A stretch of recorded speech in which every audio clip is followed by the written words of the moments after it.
Bonjour à tous. Aujourd'hui, le comité Pas-de-Calais Judo vient à la couture pour vous présenter le livre de Gérard Guilbeault qui s'intitule Mondico du judo et du jiu-jitsu. Suivez-moi.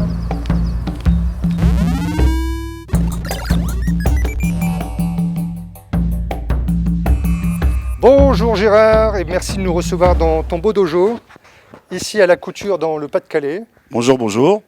De recevoir le comité Pas-de-Calais Judo pour nous présenter ton livre qui s'intitule Mondico du judo, Jiu-Jitsu.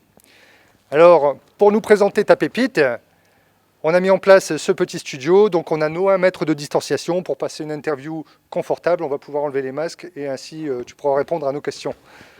Quelle chance.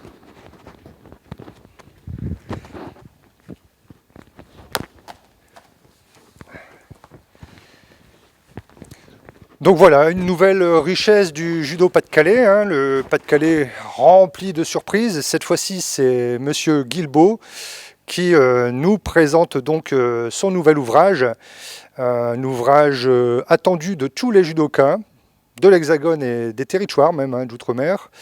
Et Gérard, peux-tu nous dire ce qui t'a pris de réaliser un tel livre et pourquoi tu as réalisé ce livre ?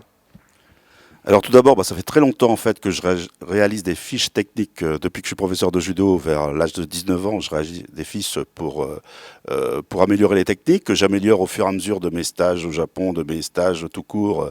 Et voilà, et donc par rapport à ça, il y a une dizaine d'années, j'ai décidé de réunir ces fiches pour en faire un livre. Alors c'est quand même un travail assez long, par contre, il faut bien reconnaître que le confinement m'y a aidé à accélérer les choses.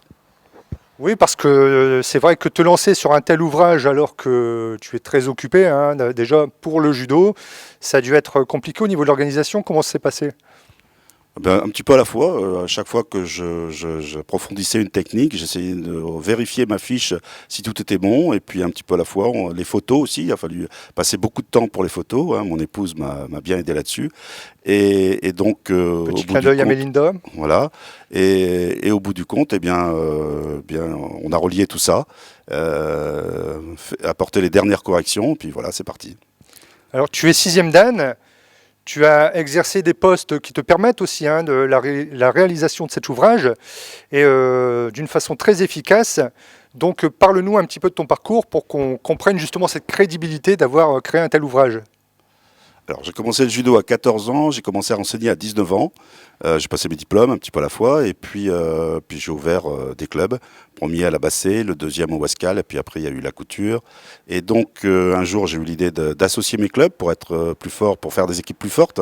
Et donc par rapport à ça, je suis passé aussi professionnel du judo. Hein.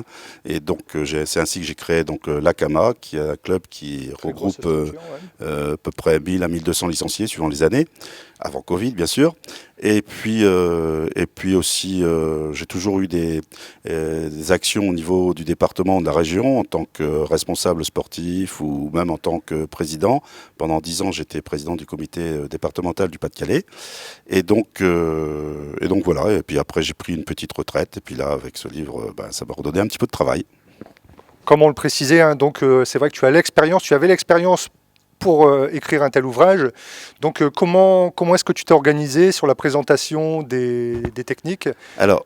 Alors ce livre se présente comme un dictionnaire en fait. Les techniques, le nom japonais des techniques est classé par ordre alphabétique avec un répertoire qui permet de retrouver facilement les techniques. Il y a dans ce livre toutes les techniques de judo, debout et au sol qui sont demandées dans les programmes de passage ceinture et notamment pour les UV2 du 1er, 2e et 3e dan.